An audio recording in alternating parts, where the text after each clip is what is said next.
said good morning to our members joining from the United States and Canada. And happy belated Canadians who joined.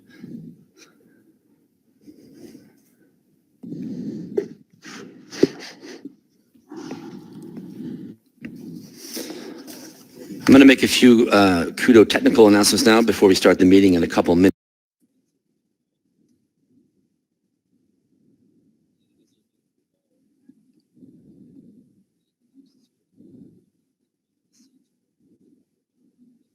The chairman of the committee, I'm helping assist him to make sure this runs smoothly. My name is Ethan Corbin. I'm the director of the Defense and Security Committee, if I haven't had the pleasure of meeting you. Just a couple important announcements I'd like to make. You can choose your preferred language from the drop. Vous pouvez donc choisir la langue de votre choix sur le menu. Vous pouvez choisir Flow pour écouter la langue que vous entendez tout d'abord. Et puis, vous avez des canaux que vous pouvez sélectionner sur la droite. Il y aura des clichés qui seront pris pendant cette réunion, qui seront utilisés pour notre chaîne de médias sociaux.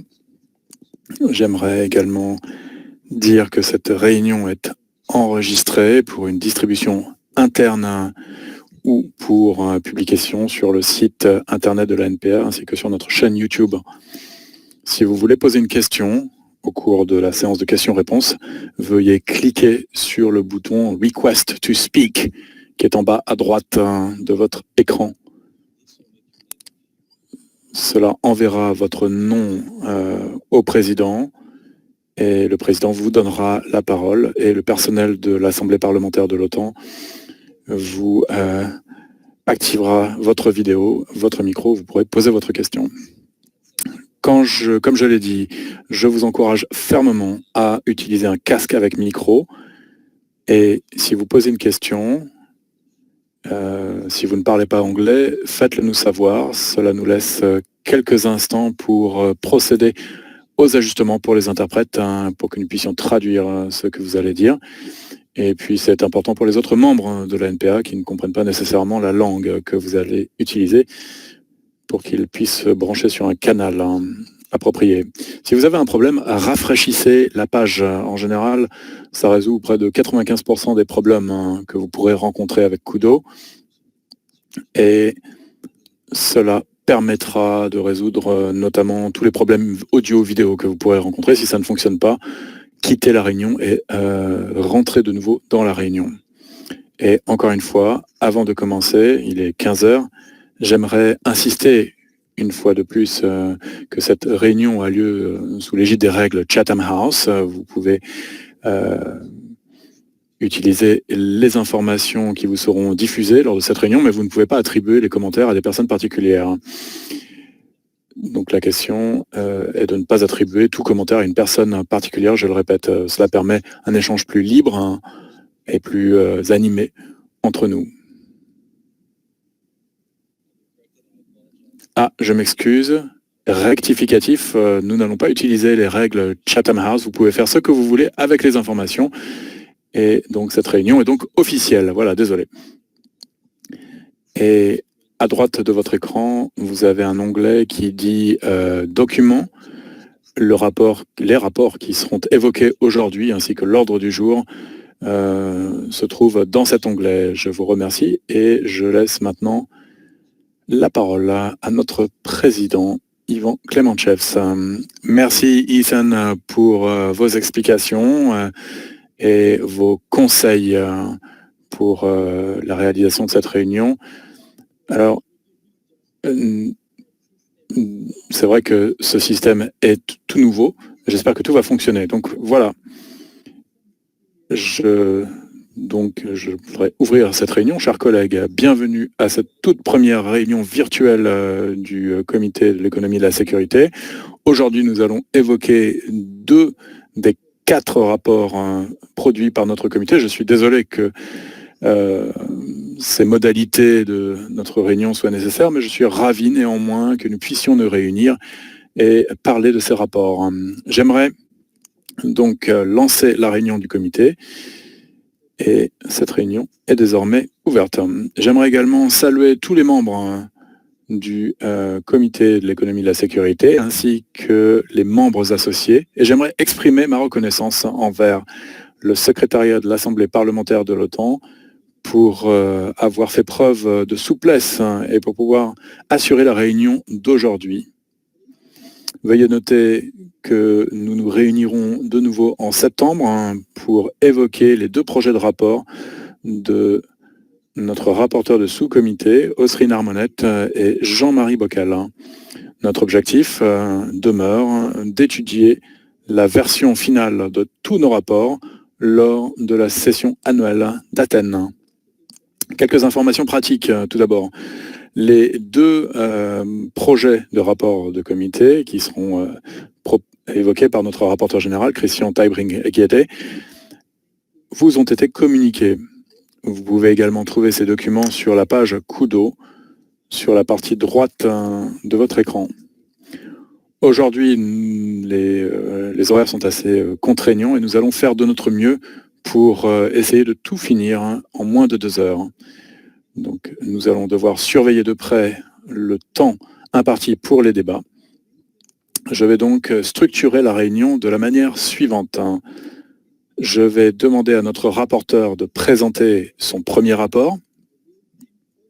Nous recueillerons ensuite tous les commentaires et notre rapporteur y réagira.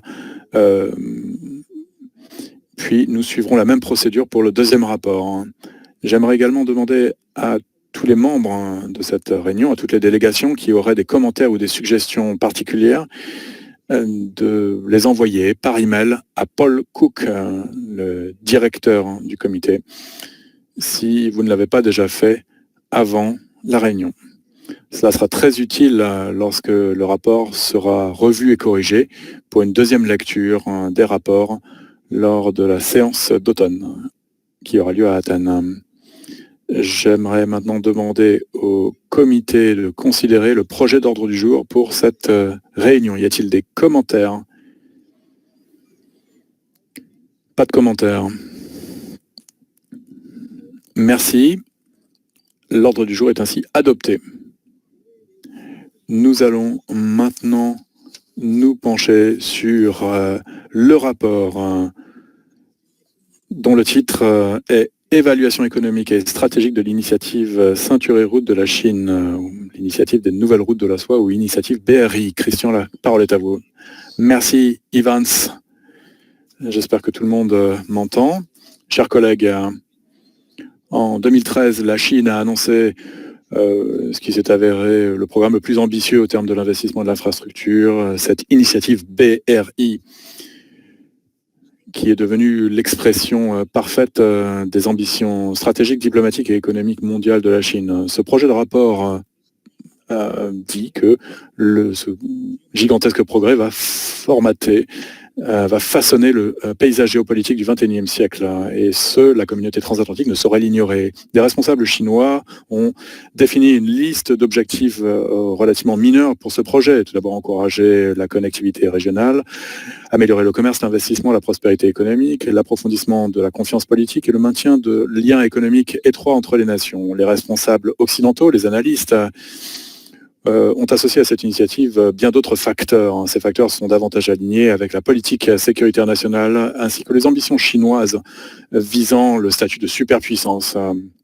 La Chine est une rivale de l'Occident, mais c'est également un partenaire commercial très important et est un maillon très important dans les chaînes d'approvisionnement mondiales. Le rapport suggère que la Chine ne saurait être isolée de l'économie mondiale. Essayer de faire cela endommagerait grandement l'Occident. Au lieu de cela, nous devons travailler collectivement pour réduire les menaces que pose la Chine et exploiter les opportunités que nous pouvons identifier. Cela ne sera pas simple et de nouveaux équilibres devront être établis. En termes pragmatiques, l'initiative BRI doit être vue dans le cadre de 3 initiatives qui sont liées entre elles. Tout d'abord, la ceinture économique, la nouvelle route de la soie économique, la route de la soie maritime et la route de la soie numérique.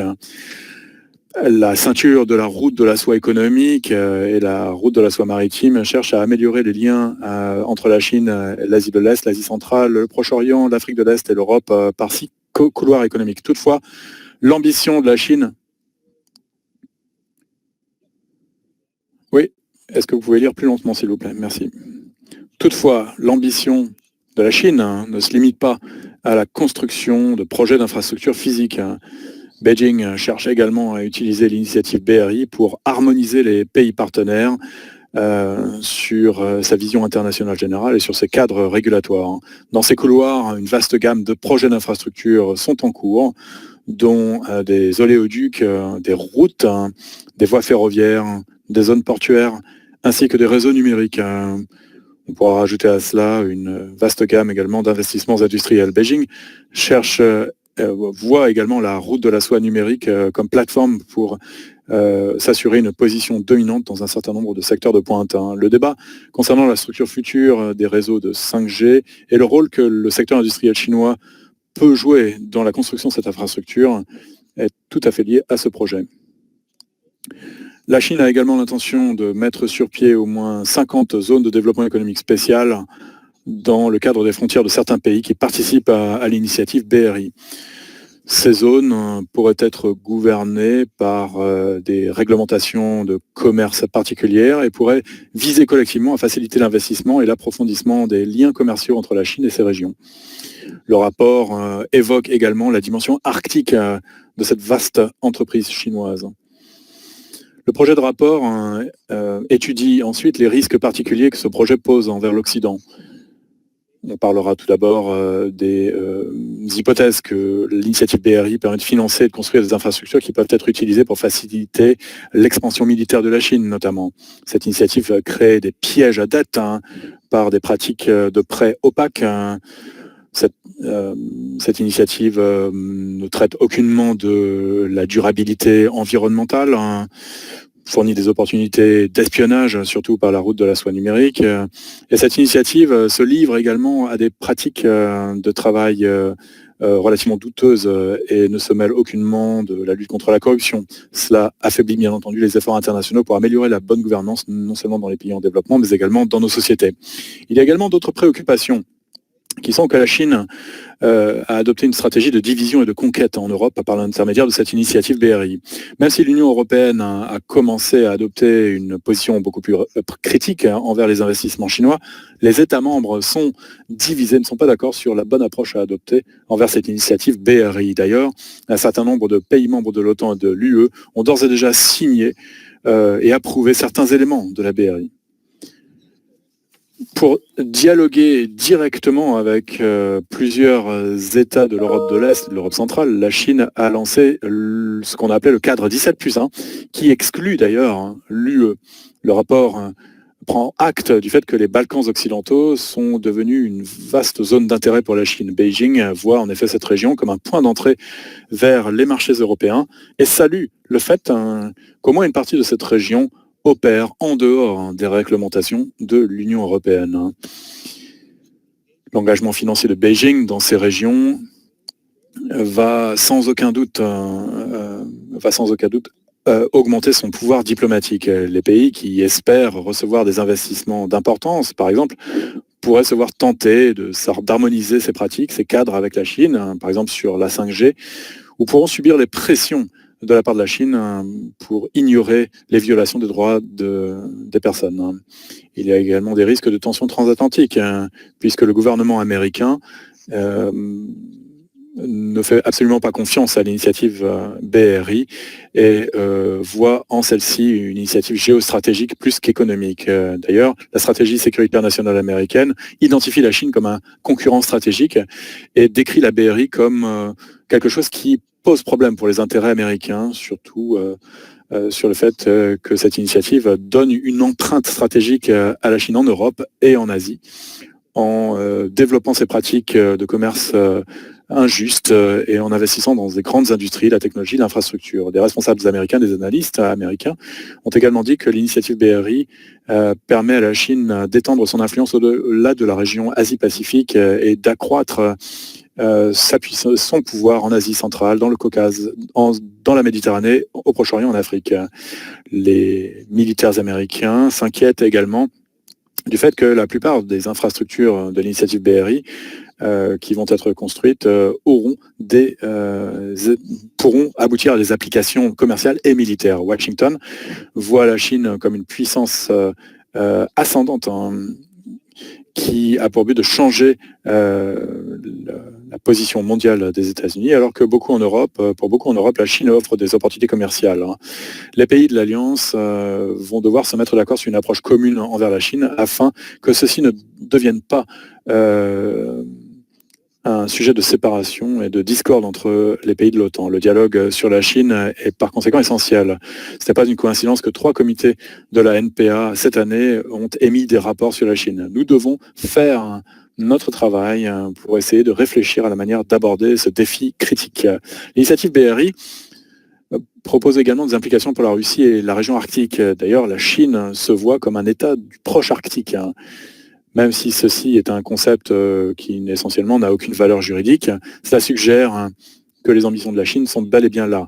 Beijing espère exploiter des routes, des itinéraires commerciaux maritimes plus courts et nouveaux, qui sont rendus possibles par le phénomène du réchauffement de la zone arctique, et les ressources abondantes de cette région deviennent de plus en plus accessibles pour la Chine. La Chine a d'ailleurs lié ses ambitions à son soutien envers la science dans le domaine de l'Arctique, hein, et a participé à diverses enceintes comme le Conseil de l'Arctique, des forums, hein, dans ce domaine, hein. Mais la Chine a établi également des liens bilatéraux avec les États de la zone arctique et a établi d'ailleurs un programme de route de la soie polaire, hein, dans cet objectif. Beijing a commencé à investir stratégiquement dans le Grand Nord, hein, et a même cherché à acquérir une ancienne base navale américaine qui pourrait accueillir des bâtiments et des sous-marins. La Russie est devenu l'un des grands récipiendaires de l'investissement BRI chinois, ce qui illustre la mesure dans laquelle la Chine voit la Russie en tant que partenaire stratégique. L'énorme demande chinoise pour l'énergie et les grandes réserves de la Russie dans ce domaine fait de la Russie un partenaire naturel de la Chine. Certains stratégistes occidentaux s'inquiètent du fait que la Chine et la Russie pourraient coopérer dans la zone arctique, ce qui poserait un sérieux défi pour les pays du littoral et pour l'OTAN elle-même. En même temps, la Russie pourra se montrer réticente quant à l'abandon d'une certaine mesure d'influence envers la Chine. Enfin, le projet de rapport qui a été rédigé au tout début de la pandémie du coronavirus note que cette crise pourrait modifier la dynamique des relations entre la Chine et les autres pays, même s'il est très difficile de prévoir ce qu'il va se passer en ce moment. À l'évidence, le gouvernement américain s'est très largement penché sur le manque de transparence de la part de la Chine lors des premières étapes de cette pandémie. Un certain nombre de gouvernements européens ont partagé cette préoccupation. Mais désormais, cette préoccupation s'exprime de manière assez forte. Le projet de rapport conclut en demandant à l'Europe et à l'Amérique du Nord d'élaborer une approche commune, puisque l'initiative BRI doit être vue comme une initiative empreinte d'ambition géostratégique chinoise. Nous devons réagir à cette menace envers la sécurité internationale. Il faut également reconnaître les raisons économiques de cet engagement avec la Chine. Il est indubitable que les éléments de la BRI et les politiques en matière d'affaires étrangères de la part de la Chine peuvent menacer les intérêts et les valeurs occidentales. Néanmoins, cela ne signifie pas que toutes les ambitions économiques chinoises sont illégitimes et menaçantes. Essayer de cadrer l'ascension de la Chine en tant que jeu où personne ne va rien gagner et dans lequel ce qui bénéficie à la Chine peut heurter l'Occident ne sera pas très productif, hein, et cela pourra mener à de plus fortes tensions mondiales. Le rapport appelle la communauté transatlantique également à élaborer un autre modèle de développement et d'investissement basé sur les principes de transparence, de durabilité, des principes libéraux du marché, dont le libre-échange et la bonne gouvernance. Et nous devrions tous travailler de concert pour promouvoir ces valeurs et encourager la Chine à y adhérer également. Je suis impatient de recevoir vos commentaires et vos questions. Merci.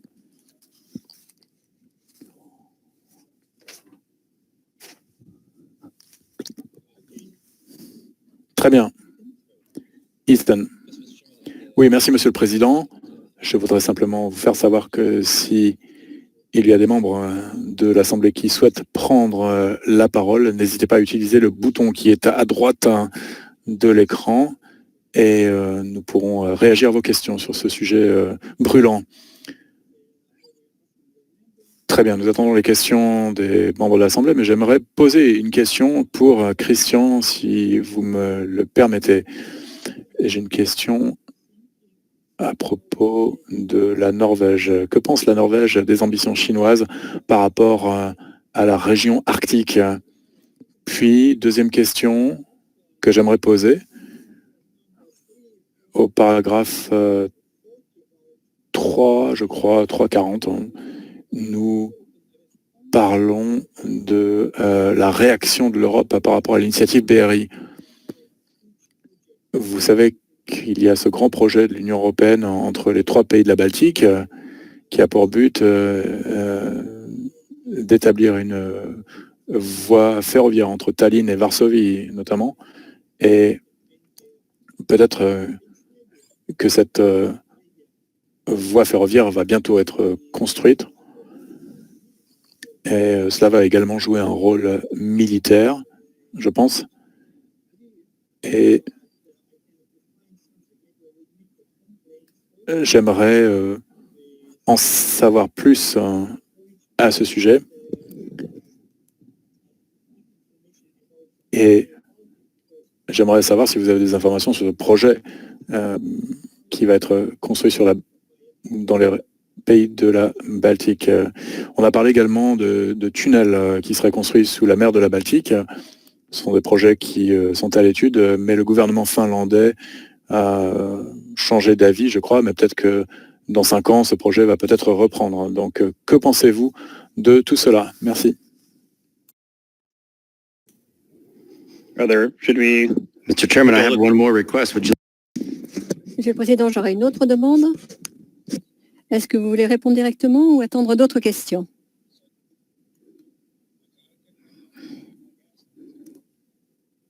Je peux faire de mon mieux pour essayer de répondre à cette question. Je crois qu'il est très difficile pour moi d'être le porte-parole du gouvernement norvégien pour l'instant. Mais je sais qu'il y a des défis dans l'Arctique pour la Norvège, comme dans la zone polaire. Il y a cette présence chinoise sur les lieux. C'est une nouvelle chose pour la Norvège. Lorsque l'on parle de la relation générale pour la Norvège avec la Chine, on essaie d'avoir des accords commerciaux avec la Chine, mais c'est toujours les mêmes problèmes que vous rencontrez lorsque l'on parle avec la Chine. Sauf pour les États-Unis qui peut-être ont plus de gros problèmes à aborder, comme ceci est dit dans le document, puisque il y a par exemple les intérêts stratégiques, qui sont une puissance mondiale. Donc c'est une situation différente. Lorsqu'on regarde les avantages commerciaux, les avantages économiques avec la Chine, et les conséquences militaires d'être trop proche de la Chine. Et la Chine a également différents avantages parce qu'elle n'est pas en concurrence que les pays européens au même niveau, les pays de l'OTAN. Ils n'ont pas les mêmes risques en termes d'environnement, de travail et toutes les préoccupations qui voudraient dire qu'ils pourraient être concurrentiels en tant que pays européens. Mais d'autre part, ils ont un avantage économique, une croissance économique en termes de commerce avec la Chine, mais il est difficile de se mettre en concurrence avec la Chine, pas en termes de population simplement, mais parce qu'ils ont des règles différentes, des principes différents lorsqu'il s'agit de faire des échanges économiques. Donc c'est très difficile. Et comme vous l'avez dit, pour l'Union européenne, même si c'est une masse un peu plus importante, l'Union européenne est mieux positionnée peut-être, parce qu'on est plus fort. Et pour un petit pays comme la Norvège, c'est important. Donc voilà, c'est la réponse que je vais donner de façon générale. Et pour être plus précis, pour moi, ce serait difficile de juger des questions que vous posez. Eh bien, merci. J'ai Harriet Baldwin du Royaume-Uni qui voudrait prendre la parole.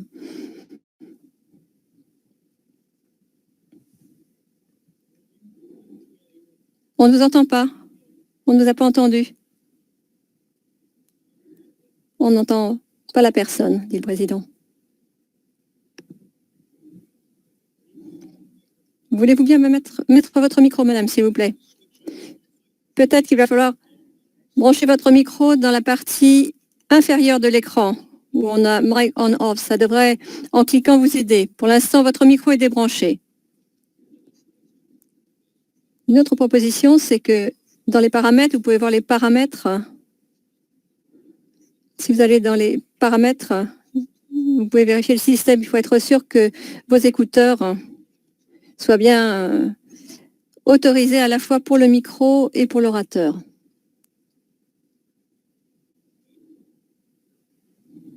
Très bien. Je n'ai pas d'autres demandes d'intervention. J'espère que Mme Bolden du Royaume-Uni pourra régler ses problèmes prochainement et qu'on pourra vraiment entendre la question qu'elle souhaite poser. Monsieur Douglas Chapman souhaiterait prendre la parole, je crois. Monsieur le Président, on va le faire venir sur l'écran.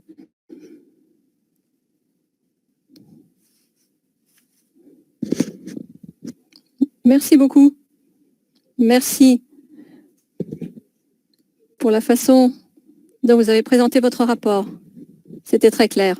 Puis-je vous demander s'il y a des préoccupations particulières en ce qui concerne les projets en cours à l'heure actuelle entre l'accès que vous avez proposé entre la Chine et la Russie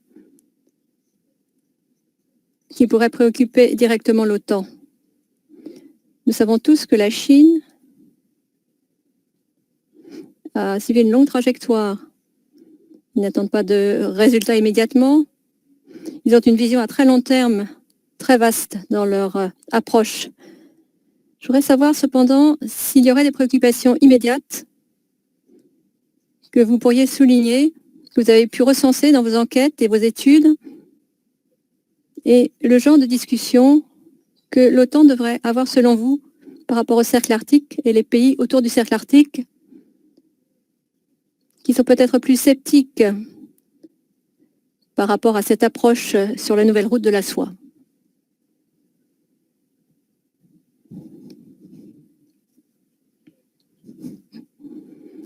Merci, voulez-vous répondre? Je crois que, en tant que pays de l'OTAN, il faut être très prudent pour voir comment on peut s'impliquer et où il faut s'arrêter. Parce que si l'on est trop négatif vis-à-vis de la Chine, vis-à-vis de sa croissance, sa puissance économique, ça va également les épouvanter, ça va leur faire peur. Ou plutôt les rapprocher de la Russie. Simplement parce que la Russie a tout un stock de ressources naturelles et que la Chine n'a pas les mêmes ressources énergétiques que celles dont dispose la Russie. Donc je crois que cette relation étroite est quelque chose qui pourrait évoluer encore plus et rapprocher, ça semble logique. Mais tant que l'OTAN et les pays peuvent jouer leur plein rôle, ça veut dire qu'il faut être lié étroitement avec la Chine et lié avec la Russie en même temps. Et ça, c'est vraiment une drôle de façon de procéder parce que on a différents aspects des deux côtés, mais tant que l'on peut penser que la Chine, en tant qu'opposant militaire, comme menace vis-à-vis de l'OTAN, tant qu'on envisage ça, on pourrait bien sûr dire qu'on va boucler les relations, fermer les relations avec la Chine, mais je crois que les États-Unis ont un point de vue différent par rapport à la Chine, parce qu'il y a la taille historique de leur économie, et ils sont bien sûr un pays chef de file en termes d'économie. Donc ils ont une façon d'aborder la Chine bien différente de nous. Mais pour un petit pays comme la Norvège et d'autres pays de l'OTAN, c'est une relation difficile à établir avec la Chine. Et d'une part, on essaie de geler les marchés chinois, et puis ça va forcer la Russie, d'autre part, ça va faire que la Chine pourrait retomber dans les mains de la Russie, et je crois que ce serait très difficile, ce serait plus dangereux pour l'OTAN en tant qu'alliance. Donc voilà ma réponse. Et je sais que peut-être il y a là quelque chose à approfondir, auquel il faut réfléchir plus profondément, mais je crois qu'il faut une relation étroite avec la Chine, et puis nous n'allons pas régler toutes les questions. Parce qu'il y a des questions qui ne sont pas d'ordre militaire, mais on peut associer les questions militaires si on coopère avec la Chine. Donc il faut être proche de la Chine tout en ayant une certaine distance en même temps. Il ne faudrait pas les faire tomber dans le camp de la Russie. Y a-t-il d'autres questions? D'autres questions? Oui, j'ai John Speller du Royaume-Uni. Et puis Monsieur Larson des États-Unis. Eh bien, merci beaucoup. Pouvez-vous m'entendre? Très bien. Parce que moi, j'ai eu beaucoup de difficultés à me raccorder au système, donc désolé d'être quelque peu en retard. Je vais faire une première remarque sur les relations entre la Chine et la Russie. Il y a une histoire intéressante dans le New York Times d'aujourd'hui concernant les États-Unis qui ont présenté à la Russie récemment beaucoup d'éléments concernant l'expansion rapide du programme nucléaire de la Chine et ce que ceci pourrait impliquer pour la Russie, également ce que ceci pourrait impliquer pour le reste de l'Asie et pour les États-Unis. Et on a également évoqué les ressources dont dispose la Russie. Une grande partie se trouve en Sibérie ainsi qu'à l'Est. Mais dans ces nombreux domaines et régions, je crois comprendre que la population, maintenant, en majorité, est de dominante chinoise parce que beaucoup viennent travailler sur le terrain, faire des échanges et ça change bien sûr la démographie de ces différentes régions. C'est peut-être pas un problème maintenant, mais ça pourrait représenter un problème très important chemin faisant. Donc ceci ne veut pas dire, d'après ce que je puis entrevoir, qu'il faut aller dans le sens d'un antagonisme ouvert vis-à-vis de la Chine. Comme un ministre des Affaires étrangères m'a dit il y a de cela un certain temps, lorsque j'ai posé des questions sur la Chine, sa réponse a été énigmatique, mais également assez visionnaire. Il m'a dit la Chine est un fait, une réalité, et nous devons faire face à cette situation de deux façons. À la fois, il faut être réaliste par rapport à ce qu'est la Chine, son système interne, en ce qui concerne la répression, et également, plus récemment, vis-à-vis des agressions externes et l'incidence que ceci peut avoir sur ses voisins et la reconfiguration de la défense et de la sécurité et des relations dans ce sens. Mais une chose est importante, elle a trait à l'Union européenne et à l'OTAN en particulier. Il s'agit de savoir comment nous percevons la Russie et comment cela fonctionne dans les institutions internationales. Parce que j'ai pu voir que la Chine a suivi une politique double. Dans certains cas, cela sape les institutions. Et dans d'autres cas, ils essaient vraiment d'asseoir leur hégémonie sur ces institutions. Et je ne vais pas revenir sur les relations qu'on a pu voir dans les deux organisations. Mais si, par exemple, on voit l'Organisation mondiale pour le commerce, en Occident, on n'avait pas, j'aimerais savoir ce que vous en pensez, d'après ce que j'ai pu voir, on n'avait pas de politique cohérente. On a laissé la Chine venir dans l'Organisation mondiale du commerce avec des aspirations qui se sont ancrées et on savait comment ils allaient se comporter. Et ils ont été toujours en infraction à leur avantage par rapport à leurs obligations, par rapport également à l'Organisation mondiale du commerce qui a fait qu'ils ont pu asseoir leur hégémonie vers d'autres pays. Et c'est un engagement qui a été hérité et d'autres pays ainsi ont pu se relier à la Chine. Il faut donc mettre sur pied une politique commune à ce sujet. Je ne dis pas qu'on doit on doit parler d'endiguer, de contenir la Chine, mais il faut quand même dire que si on admet la Chine dans ces instances, il faut être efficace lorsqu'il s'agit de dire qu'ils doivent suivre les mêmes règles, parce que sinon, il ne faut pas les inclure dans notre cercle. Et vous avez abordé dans votre document ainsi qu'à d'autres endroits, je crois, la mesure dans laquelle on doit réunir nos efforts. Par exemple, avec les soviétiques, on pensait que la société était vraiment très solide, mais l'économie était fragile. Mais la Russie n'est pas aussi omnipotente, peut-être qu'elle essaie de le présenter. Il y a des problèmes de dette massifs à l'intérieur du pays. des perturbations énormes avec des répressions massives de leur part. On a vu le cas à Hong Kong. Il y a vraiment des problèmes d'environnement énormes et des problèmes de démographie énormes. Alors peut-être que par le biais de l'OTAN, il faudra analyser pas simplement les tendances, les relations extérieures, mais également les tensions internes et les questions que la Chine doit vraiment affronter également. Il va falloir voir comment traiter tout cela et je serais heureux d'avoir vos observations dans ce sens. Merci beaucoup. Je redonne la parole à l'orateur. Donc merci pour ces questions très intéressantes. Je voudrais vous dire que il s'agit d'un projet de rapport pour le rapport final. Pour le deuxième rapport, je vais insister beaucoup plus sur les relations russo-chinoises. Ça représentera une plus grande partie du document. Je crois que les pays vont dans ce sens, donc il serait juste d'approfondir la question avec beaucoup plus de vigilance. La Russie a des défis internes, des défis externes, et la Chine également. Mais nous savons précisément comment ça va se passer pour la Norvège, puisqu'on fait partie du Conseil de sécurité des Nations Unies. On sait exactement quelles seront les difficultés, les décisions qu'il faudra prendre sur différents volets, de manière interne pour la Chine, par rapport à ce qu'ils font à l'intérieur du pays. Donc il est très difficile de faire partie de ces décisions pour l'instant. Pour l'OTAN, dans son ensemble, je vois qu'il y a deux façons de procéder. Si la Chine pouvait être une menace pour l'OTAN ou pour un pays, si on l'exclut par exemple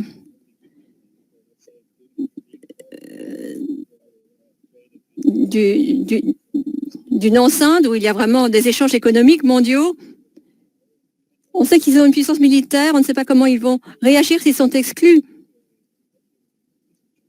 Ou si la pauvreté augmente en Chine, s'ils ne peuvent plus avoir d'échanges commerciaux avec l'Occident, ça c'est très difficile comme situation. Pour en revenir à ce qu'a fait la Chine, en ce qui concerne la Covid-19, on y revient dans le rapport d'ailleurs, certaines sociétés ont été rachetées en Europe par la Chine, en Norvège également. Je sais que cette information est beaucoup plus confidentielle, il ne faudrait pas en discuter peut-être comme on le fait ouvertement maintenant. Mais tout d'abord, nous avons d'autres personnes qui s'occupent de ce genre d'études dans tous nos pays et on ne doit pas en discuter ouvertement aussi publiquement que je le fais maintenant. Mais ma conclusion principale est la suivante. Il faut avoir des échanges ouverts avec la Chine dans la mesure du possible en essayant en même temps de parler avec la Chine. Des questions qui sont importantes pour nous.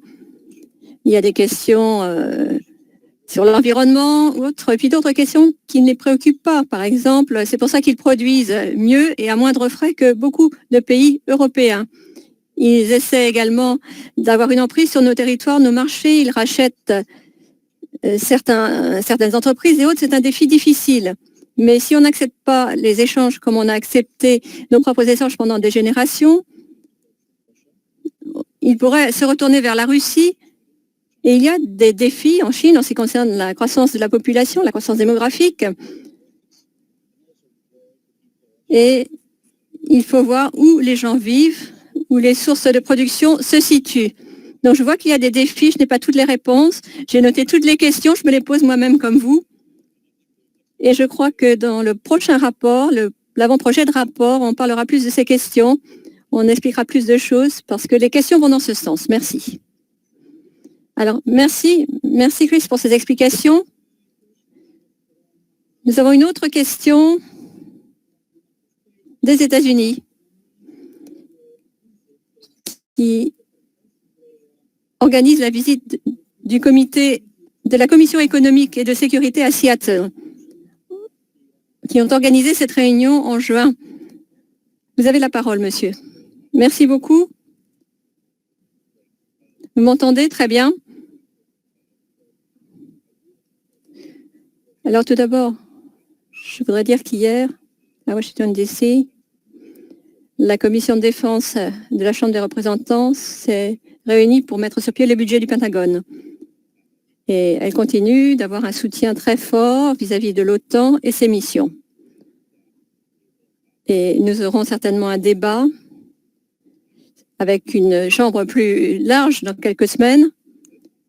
Mais hier soir, les résultats de la Commission ont montré qu'il y avait un soutien très fort vis-à-vis de l'OTAN et ses missions.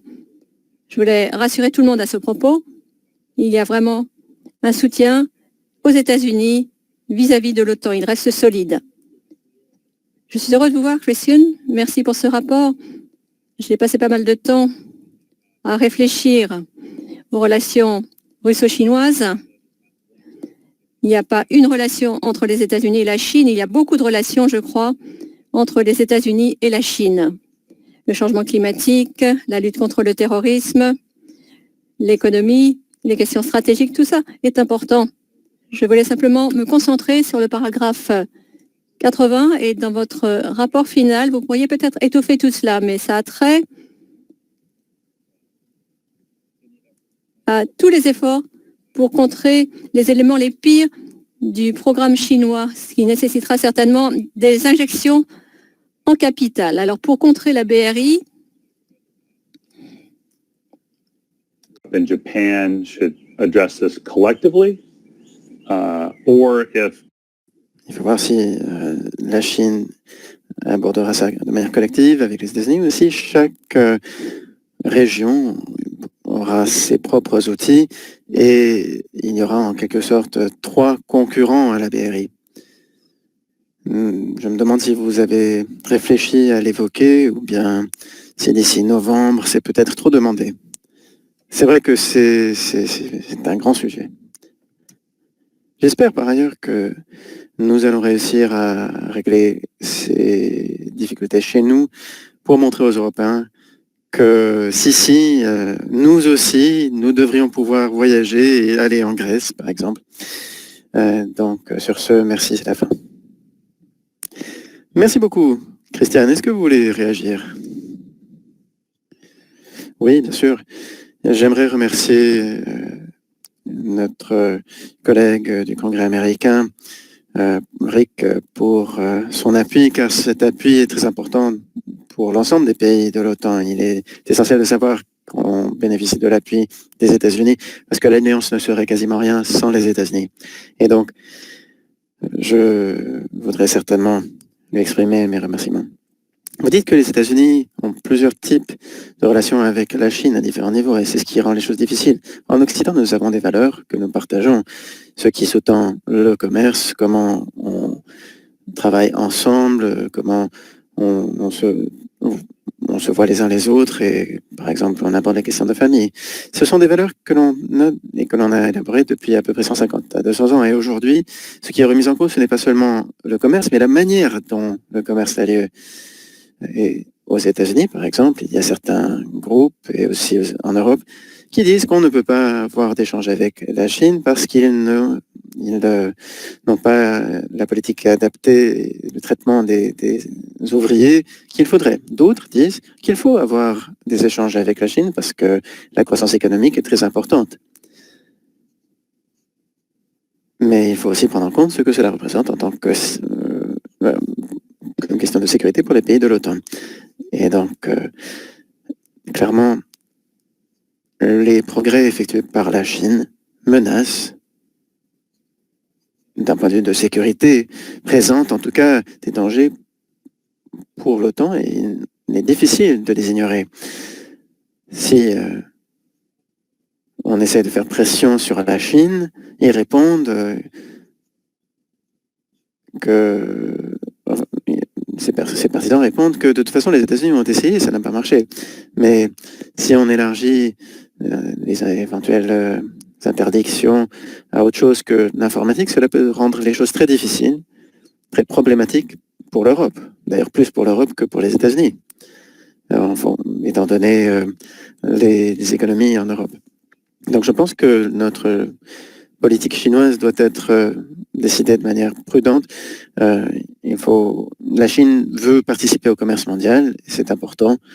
La Chine veut être en lien et veut avoir des rapports économiques avec le reste du monde. Et c'est une bonne chose, même s'il faut que l'on puisse protéger nos propres industries et nos propres valeurs, ainsi que notre propre propriété et surtout, n'oublions pas la propriété intellectuelle, ainsi que les marchés internationaux et la manière de commercer. La Norvège est en train de négocier un accord commercial avec la Chine et c'est un défi parce que nous sommes désormais aussi membres du Conseil de sécurité de l'ONU et il faut pouvoir faire face à la Chine et prendre des décisions difficiles. Pour ce qui est d'une nouvelle voie commerciale pour la BRI qui remplace une autre, nous savons que pour l'instant, nous n'avons pas beaucoup parlé. Nous n'avons pas beaucoup parlé notamment des relations entre la Chine et la Russie, mais je pense vraiment que l'on va beaucoup étoffer cette partie et on vous fournira beaucoup plus d'explications. Merci, Christiane. Je pense que Paul voulait la parole, non? Non.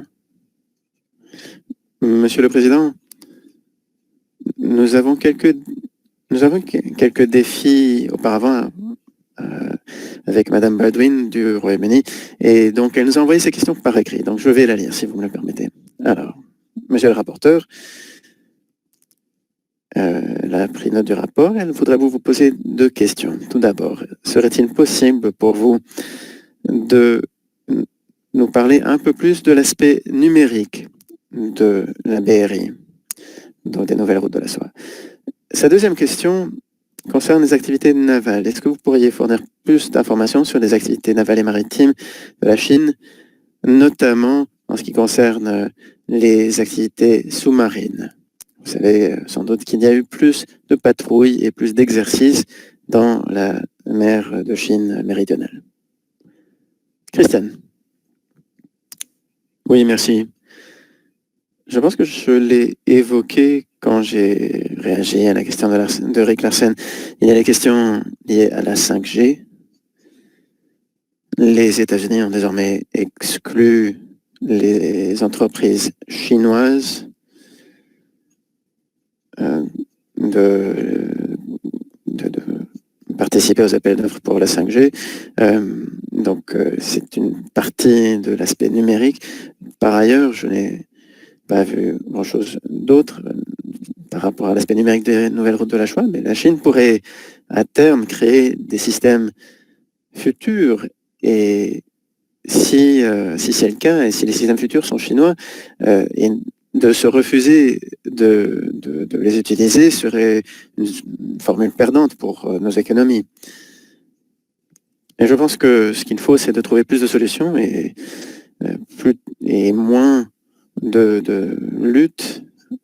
À court terme, oui, il est possible d'exclure les entreprises chinoises, mais dans le long terme, c'est peut-être un piège dans lequel nous allons nous mettre. Pour ce qui est des activités de sous-marins, je ne peux rien dire à ce stade.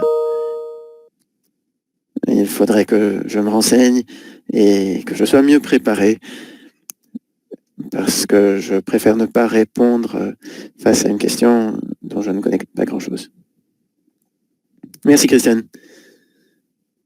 Et je crois aussi que nous pouvons peut-être étoffer certains paragraphes concernant les points évoqués par les uns et les autres. Il y a aussi eu des questions similaires dans les commissions défense et sciences et technologies. Et puis,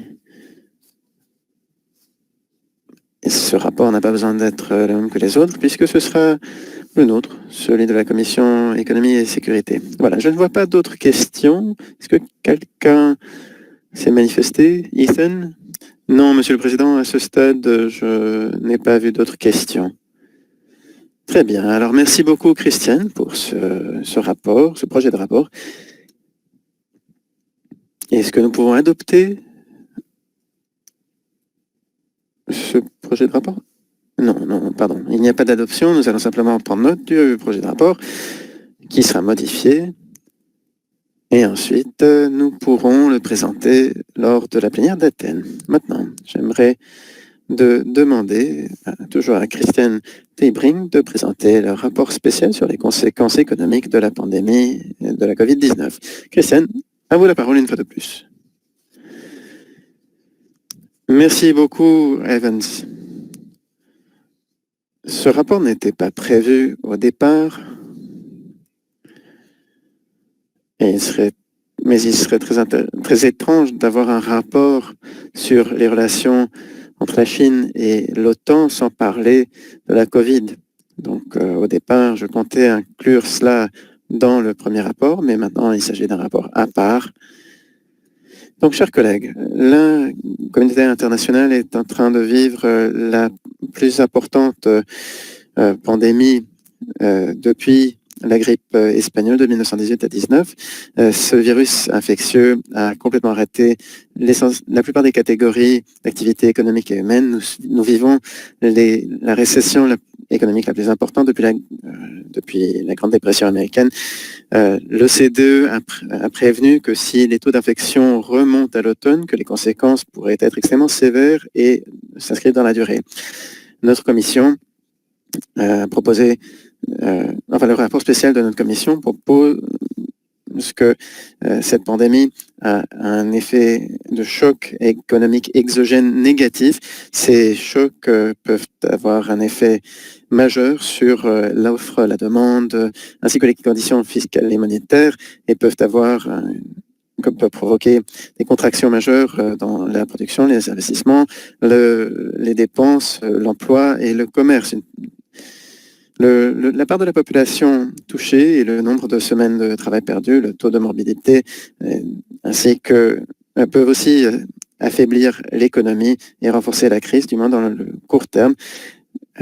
Le confinement peut gagner du temps et réduire la pression sur le domaine de la santé et ses travailleurs et réduire le taux d'infection, mais elle peut aussi absolument détruire les économies nationales et en même temps ne pas réussir à obtenir un consensus social autour de mesures gouvernementales pour combattre la pandémie peut renforcer la durée de la crise médicale et même déboucher sur des difficultés politiques. L'échec de la dépense des consommateurs exacerbe la pandémie. C'est l'effondrement des dépenses de consommateurs, notamment aussi en ligne, provoque des effets récessionnaires de la pandémie, puisque les consommateurs décident de dépenser de moins en moins sur les vêtements, le tourisme, et de manière générale, l'activité baisse. Les enjeux pour les marchés financiers et internationaux sont encore plus forts. Les marchés financiers sont à leur plus bas, et même plus bas que lors de la crise de 2008.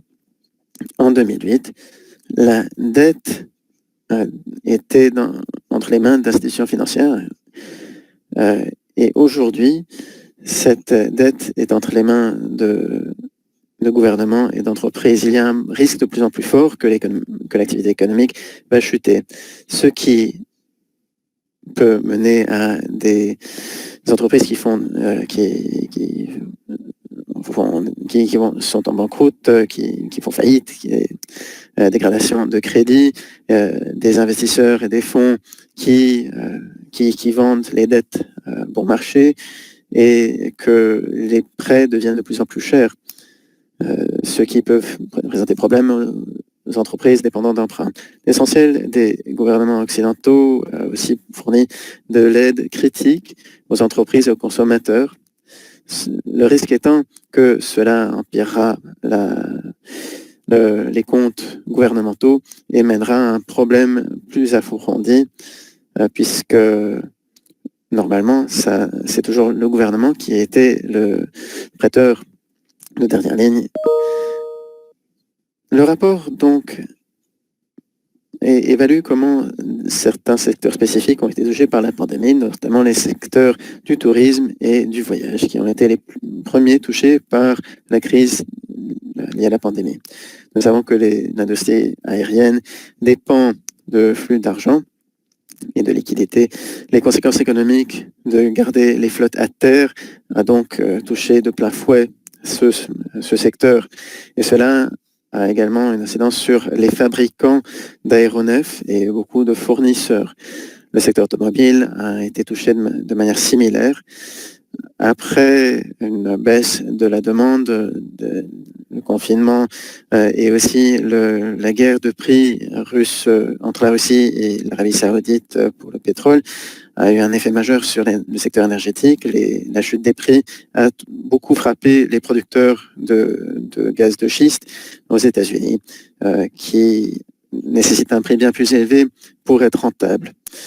Le rapport prend en compte également les programmes d'appui aux revenus et à l'emploi à court terme, en s'assurant que les salariés aient touché quand même un salaire, peut-être plus faible, et que les gouvernements ont permis aux entreprises de pouvoir rebondir plus rapidement une fois que la crise touche à sa fin.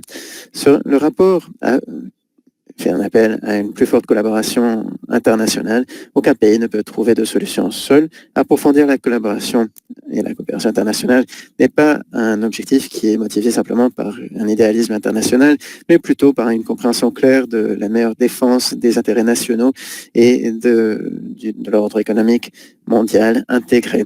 Les institutions internationales financières comme le FMI, l'OCDE et la Banque mondiale ont tous des rôles essentiels à jouer. Le rapport, cependant, prend note du fait que la solidarité européenne pourrait être l'une des victimes de cet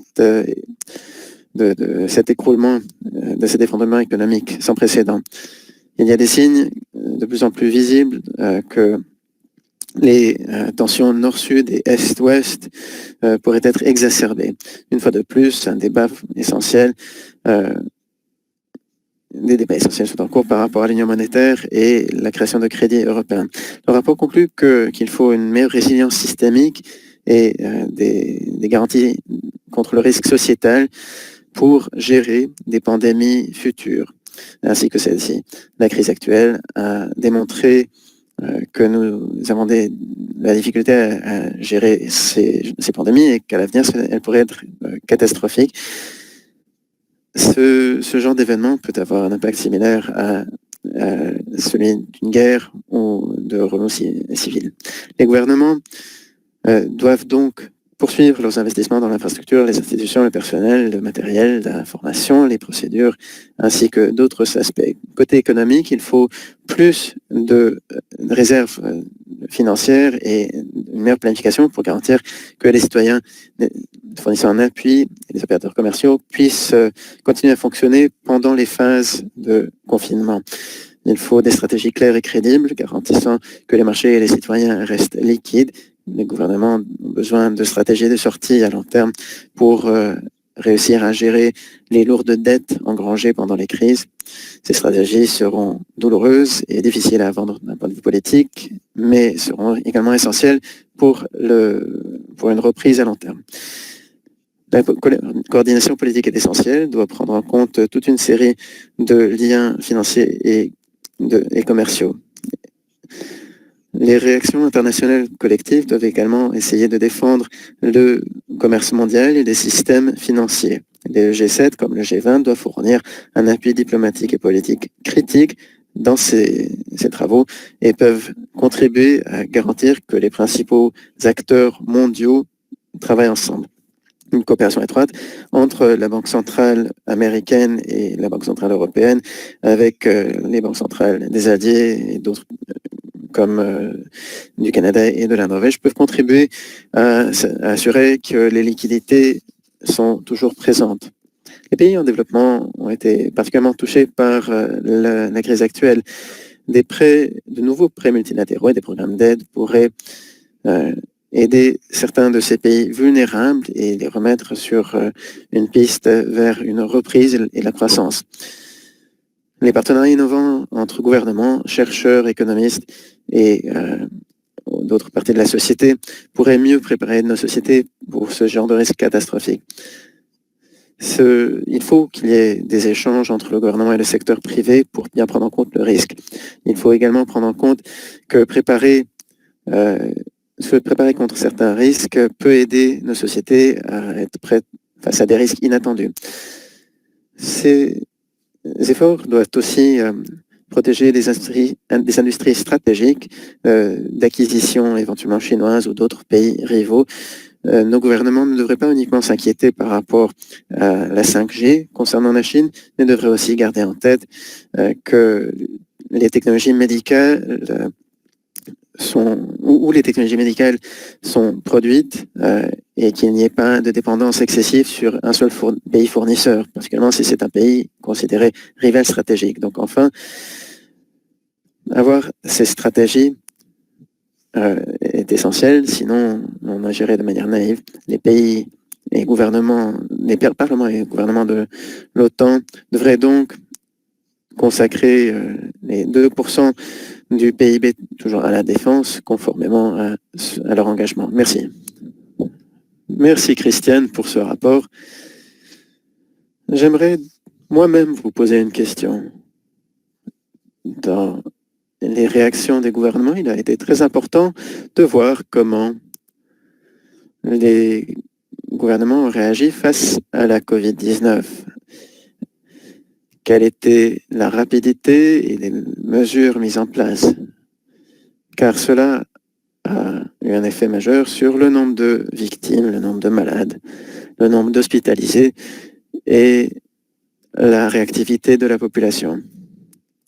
En février, à Bruxelles, l'ambassade estonienne a préparé une démonstration de la manière dont les décideurs politiques doivent prendre des décisions, avec quelle vitesse, et si, quand ils prennent des décisions rapides, ils prennent de bonnes décisions. Et ce genre d'entraînement a été très utile. Peut-être faudrait-il poursuivre dans cette lancée, et peut-être également qu'il faudrait donner plus d'informations dans les paragraphes 47 et 49 concernant les bonnes réactions. On pourrait mettre quelques bons exemples de ce qui a été fait. Les pays qui ont le mieux géré en Europe. Et on pourrait mettre un ou deux exemples et un ou deux mauvais exemples. Qu'en pensez-vous? Merci. If I may, briefly before the reply. Monsieur le Président, si vous me le permettez, il semblerait que nous ayons un petit problème technique avec la plateforme. Donc voilà, avec ces fonctionnalités en ligne, c'est un peu difficile. Donc Monsieur Folliot de la France aimerait poser une question sur la BRI. Et après cela, j'aurai Neil Dunn des États-Unis qui aimerait poser une question. Philippe, allez-y. Monsieur le Président, cher Evans, Monsieur le rapporteur, cher Christian, je voulais effectivement, mais je crois qu'il y a eu un petit souci technique tout à l'heure, poser une question effectivement sur les nouvelles routes de la soie et sur l'aspect, la problématique satellite.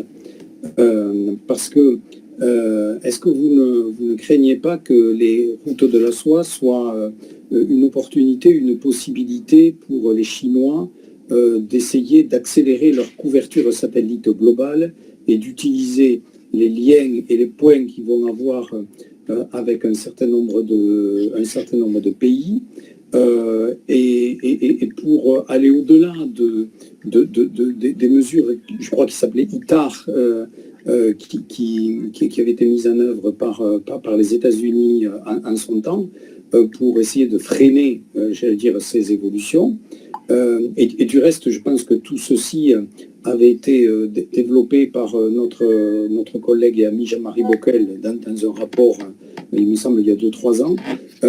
Et donc, je pense que ce serait intéressant que cet aspect des choses puisse être pris en compte, parce qu'il semblerait que dans le cadre des relations entre la Chine et un certain nombre de pays, donc dans le cadre de ces nouvelles routes de la soie, cet aspect spatial soit un aspect vraiment très important, et avec aussi les perspectives en matière d'envoi de satellites pour le compte de pays, entre guillemets, avec lesquels la Chine est en relation. Donc, voilà pour ce premier aspect des choses. Le second, j'allais dire, pour venir au deuxième rapport, juste peut-être pas ses conséquences, mais par ses effets, la crise du Covid-19 s'apparente à la première guerre bactériologique du XXIe siècle. Et donc, dans ce cadre-là, nous avons vu que nous n'étions pas prêts pour faire face à ces menaces. Mais qu'il y avait aussi, au départ, de la part des autorités chinoises, des doutes qui avaient été émis sur la nature des informations qui avaient été transmises et sur la véracité des statistiques qui ont été publiées au regard du nombre de personnes touchées, infectées, de personnes décédées, qui a peut-être retardé une forme de prise de conscience de l'ampleur de ce virus. Qu'est-ce que vous pensez par rapport à ces éléments et à ces traitements statistiques par les autorités chinoises de cette crise, tout au moins à son tout début?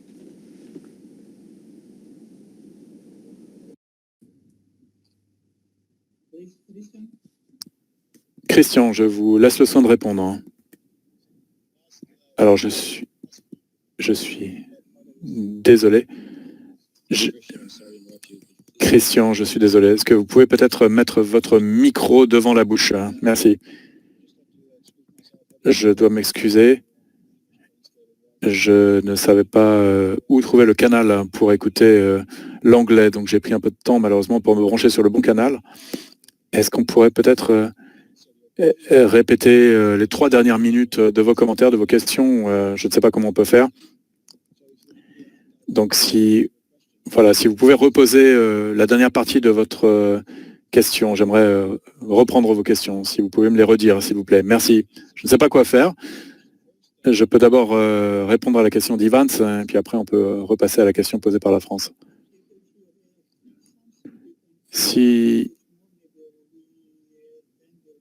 Alors, nous pouvons peut-être effectivement demander à Philippe de nous envoyer son message par écrit, par exemple.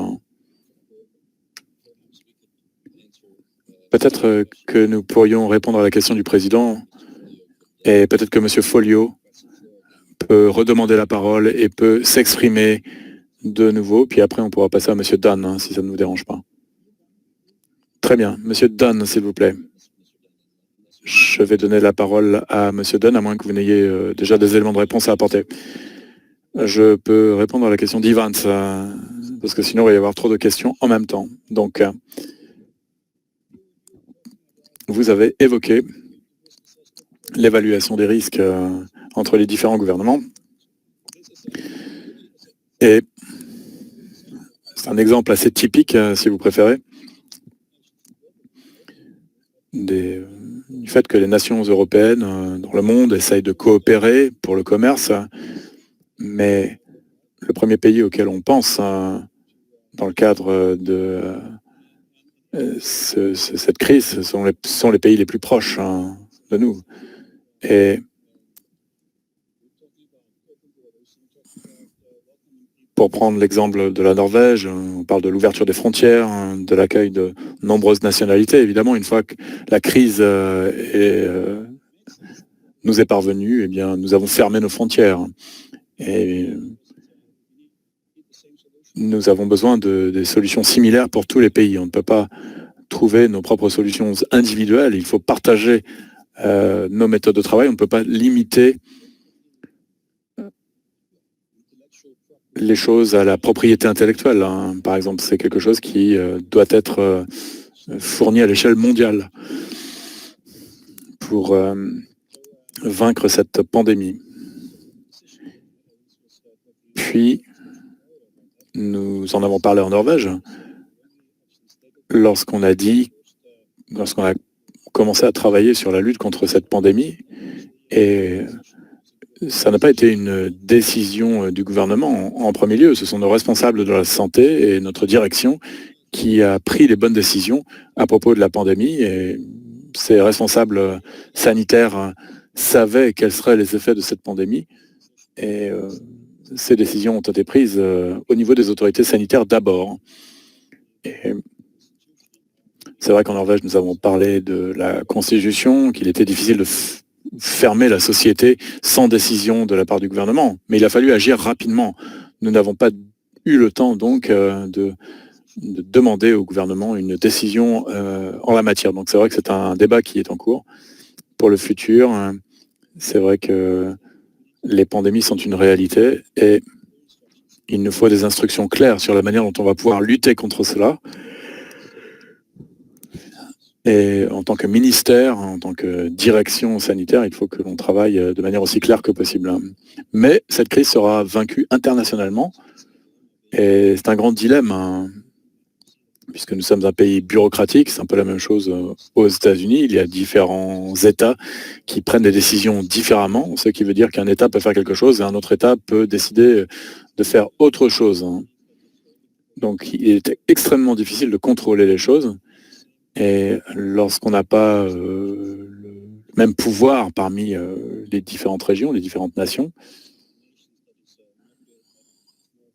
cela rend les choses encore plus difficiles. Un gouvernement autoritaire peut décider des choses de manière très rapide, et ce pour toute la nation. Donc, dans une démocratie, évidemment, il y a des choses qu'on peut faire, et il y a des choses qu'on ne peut pas faire. En Chine, évidemment, c'est tout le contraire. Dans la province de Wuhan, avec des millions d'habitants, la Chine a simplement procédé au confinement pur et simple de la société. Ce n'est pas possible de faire cela dans un pays démocratique, évidemment.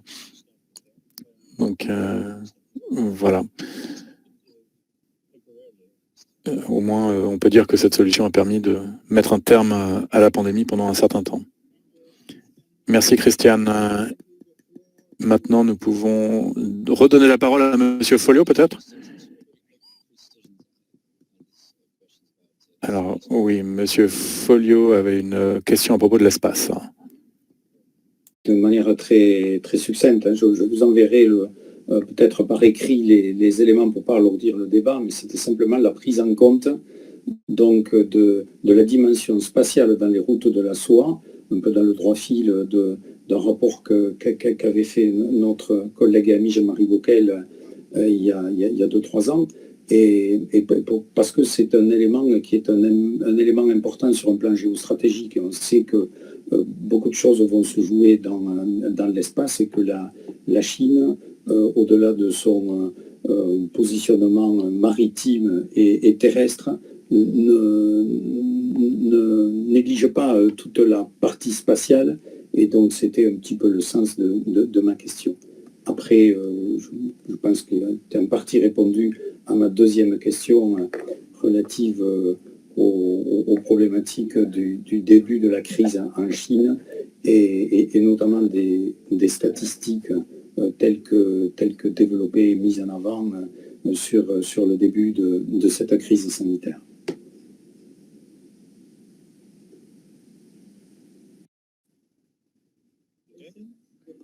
Christian, la parole est à vous. Très bien, merci.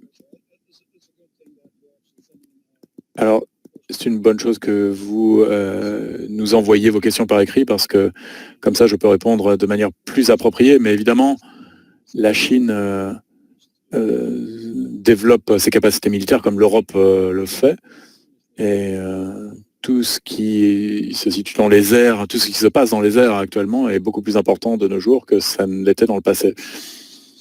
Et il faut reconnaître cet aspect des choses. Vous avez des capacités de surveillance qui doivent être prises en compte. Il y a des liaisons de données qui sont établies dans un but purement pacifique. En Occident, on utilise ça à des fins militaires également. La Chine utilise cela à des fins militaires également. Donc on ne peut pas interrompre ce développement, cette évolution des choses. Il faut simplement s'adapter et gérer cela. Il est tout à fait impossible de mettre un terme à cette évolution. On ne peut pas arrêter le monde. On fait partie du monde et la Chine évolue dans une certaine direction, quoi qu'on fasse. Je sais que les États-Unis se livrent eux-mêmes à une certaine évolution dans ce domaine. Donc voilà, c'est ce que je pense. Mais n'hésitez pas à nous envoyer vos questions par écrit et toutes vos questions, toutes les questions que vous pouvez envoyer, évidemment, seront prises en compte, feront l'objet de réponses en bonne et due forme. Donc n'hésitez pas à nous envoyer vos questions, ça peut nous aider pour la révision de nos rapports. Merci Christian. Nous revenons donc vers Neil Dunn maintenant. Neil, la parole est à vous.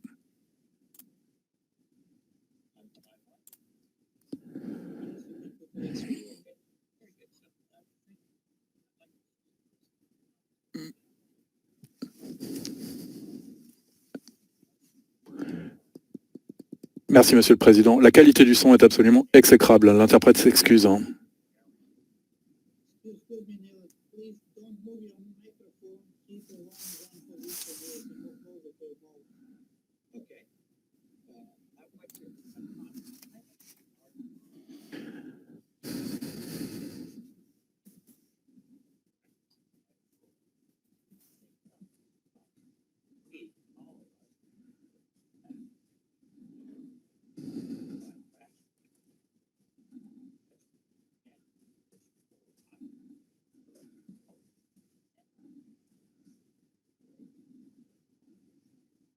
And many don't, it behooves us to make sure that those nations have an attractive alternative to China and can do business with some of us instead.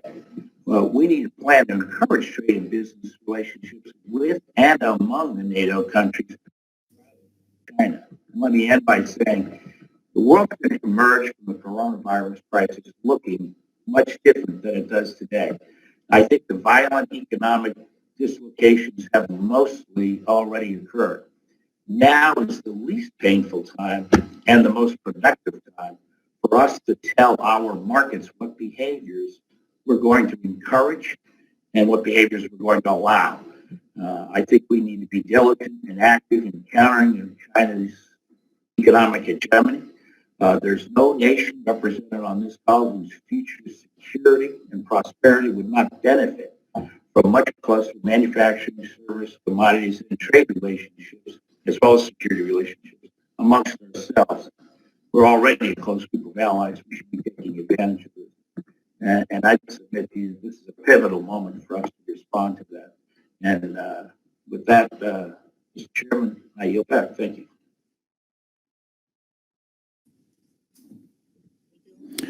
Merci. Merci. Est-ce que vous avez bien entendu la question ou le commentaire? J'ai entendu certaines parties de la question, mais je pense que c'était plus un commentaire qu'autre chose. Et j'ai bien compris ce que vous avez dit à propos des conséquences économiques qui sont indiquées dans le rapport. C'est vrai. C'est vrai que vous avez évoqué la coopération entre les pays, les entreprises. Effectivement, vous avez parlé du commerce qui pouvait bénéficier aux deux parties, c'est ça? Alors effectivement, nous pouvons assurer une prospérité grandissante chaque jour par la coopération économique.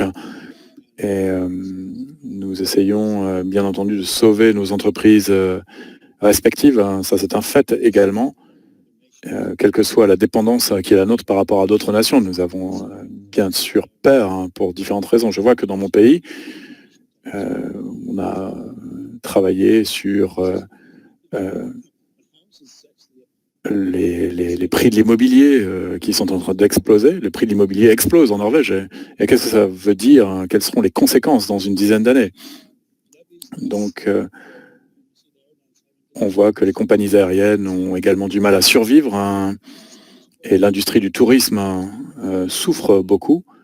Et cela nous fait penser que nous devons continuer à nous ouvrir vers les autres pays de l'Occident. Il faut que nous restions alliés, que nous restions amis. Et il faut que nous nous rendions visite, pas seulement par Skype, mais il faut que nous nous voyions en personne pour mieux comprendre, pour mieux nous comprendre. Alors, je vois que vous êtes soutenu par le mouvement vert hein, également, qui veut que nous ne bougions absolument pas. Les mouvements écologiques veulent que nous ne nous déplacions pas, que le commerce reste extrêmement conservateur. Et cette pandémie, en fait, a aidé le côté écologique des choses en Norvège. Alors, c'est très bon pour les mouvements écologiques, mais si on veut de la coopération, si on veut améliorer le niveau de vie des gens par le commerce. Si vous pensez qu'on peut se diriger vers un plus grand confort par le commerce, mais on doit passer par là. Alors évidemment, les mouvements écologiques disent que ce n'est pas un objectif pour eux. Le but pour eux n'est pas d'avoir une plus forte croissance économique. Le but est plutôt de ralentir la croissance, disent-ils là. Donc nous avons diverses perspectives pour la gestion de cette crise.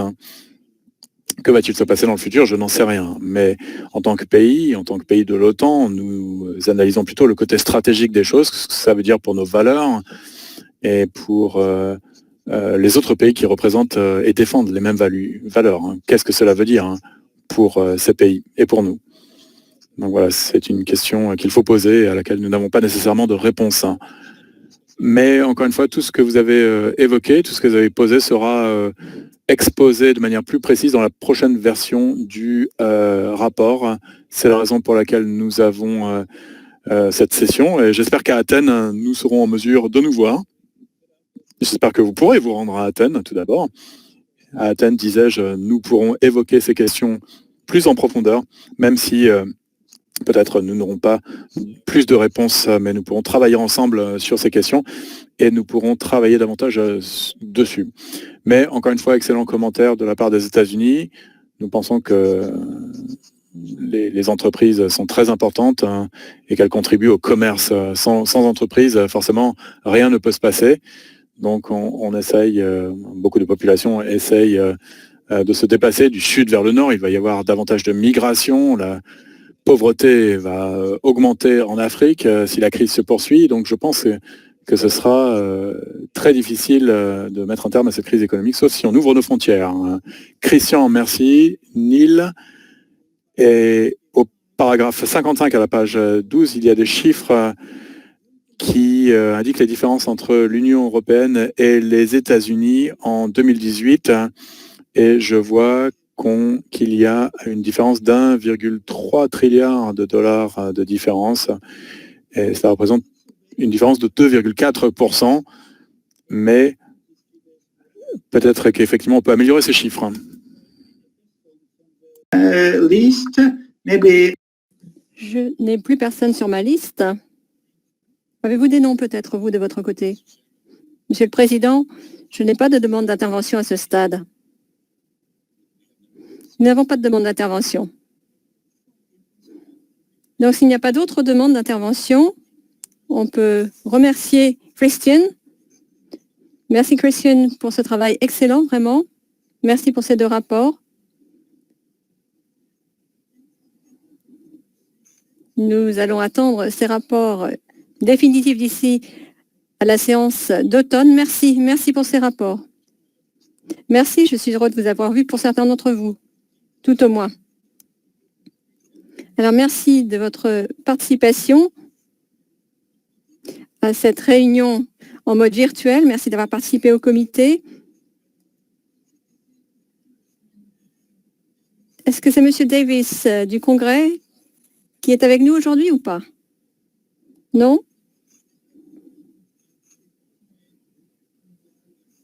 Elle est partie de notre assemblée. Je voudrais la remercier pour son aide. Merci de nous avoir aidés. Peut-être qu'on vous reverra.